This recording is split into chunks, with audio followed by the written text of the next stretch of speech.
Browns preparing for the Cincinnati Bengals on Sunday, Week 18. But of course, all of the attention is what might happen after that game with Kevin Stefanski's future, Andrew Berry's future, this entire coaching staff's future. Today, we got to hear from all three coordinators and Mary Kay.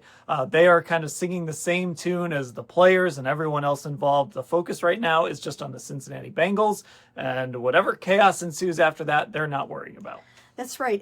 But it was kind of weird because we were looking up there talking to these coordinators thinking, is this going to be the last time we are talking to some of these coordinators? Now, I will say that Jim Schwartz 100% sounded like he was coming back, and he talked a lot about the future, but that's not that unusual in a situation like this. However, he would not answer a question today about whether or not he wanted to become a head coach again today. I think he probably felt like now is not the time. Maybe that's disrespectful to Kevin Stefanski right now, since his name has been kind of bandied about, even by us on a podcast, about whether or not he would want to be a head coach again. We know that he wants that. He also told Ashley that in a feature story that she wrote about him this week. So, we know that he would like that opportunity. But of course, we have no idea if he will get that. Same thing with Tommy. We talked to Tommy Reese about whether or not, this whole thing is weighing on his mind, because, of course, Tommy is kind of in demand in the college ranks, and he might get some bites out there in the pro ranks too, depending on what happens with whoever, whatever. So it's a little bit of a time of uncertainty, but they're all following Kevin Stefanski's lead and just focusing on this game, which is what he's always done. Yeah, and look, we've been around this a few times, and I'll tell you, there are times when you can feel the sharks kind of circling in the water. If there's maybe some job opportunities, or they're thinking about their next opportunity. And Ashley, I haven't really gotten those vibes, whether it's coordinators, assistant coaches, anyone like that. To Kevin Stefanski's credit, everyone has kind of fallen in line behind him.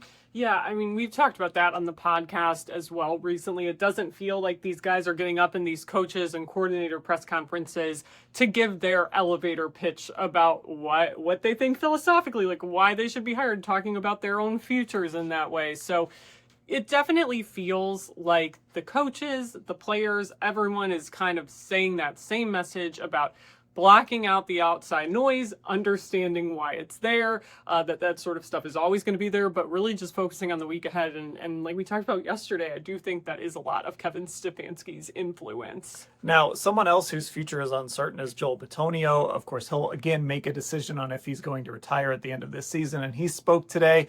And it's really, again, when we talk about the same message, it's really been the same with Joel. The thing about it is it's going to be a personal decision.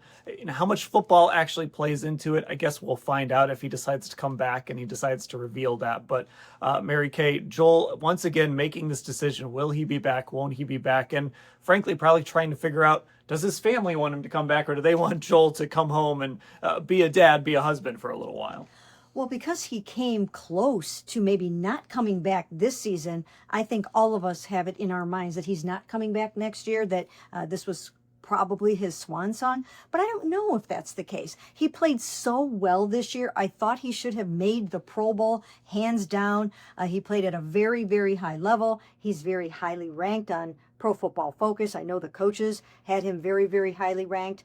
And because they have to rebuild so many other parts of the offensive line, it would be helpful, very helpful, if they could have their all-pro guard back. So that's my vote for Joel Bitonio. Again, we have to have him in the locker room. We can't have a locker room without Joel Bitonio, the perennial good guy in it.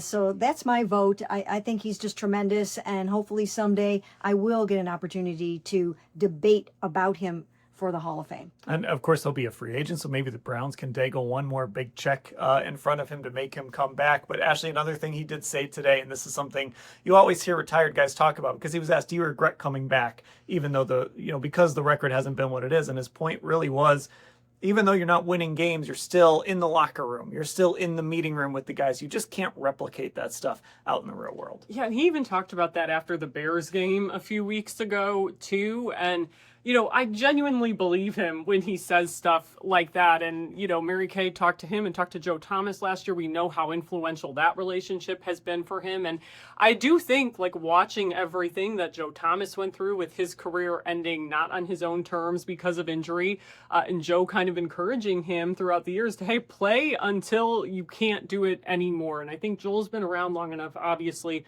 the longest tenured member of the team. He knows that you can't really replicate playing on an NFL team. When you retire, it's just not quite the same. Now, one of the things that Andrew Berry did this season, one of the things that goes on the pro side of the ledger, is acquiring Tyson Campbell from the Jacksonville Jaguars, deciding to go a different direction at that cornerback 2 position. And Mary Kay, it has certainly been a hit.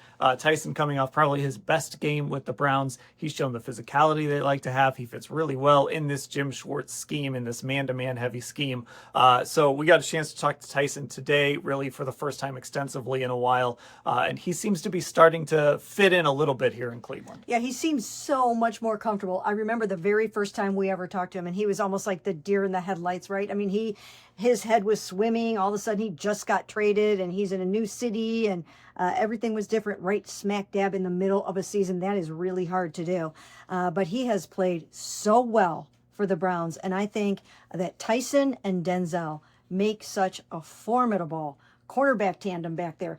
They've got to be way, way up there as one of the best tandems in the entire NFL. We saw what they did in this past game. We saw what Denzel did on those final 3 plays in the end zone. Those 2 guys are dynamite together, and the Browns really have something special there. Yeah, and so much of it, Ashley, is about fit, right? So in Jacksonville, maybe he didn't fit exactly what they wanted to do, so they decided to move on after, of course, they made coaching changes last year. But here, again, in Jim Schwartz's scheme, he seems to be a really good fit for what they want to do. Yeah, in Jacksonville, he had to play more zone. Jim Schwartz, obviously, much more man. And Jim Schwartz today spoke so glowingly about Tyson Campbell and what he's done here. And what he really highlighted was what he's brought with his physicality in the run game. And Tyson talked about he thinks that comes from, playing other positions, obviously playing safety, playing some nickel before.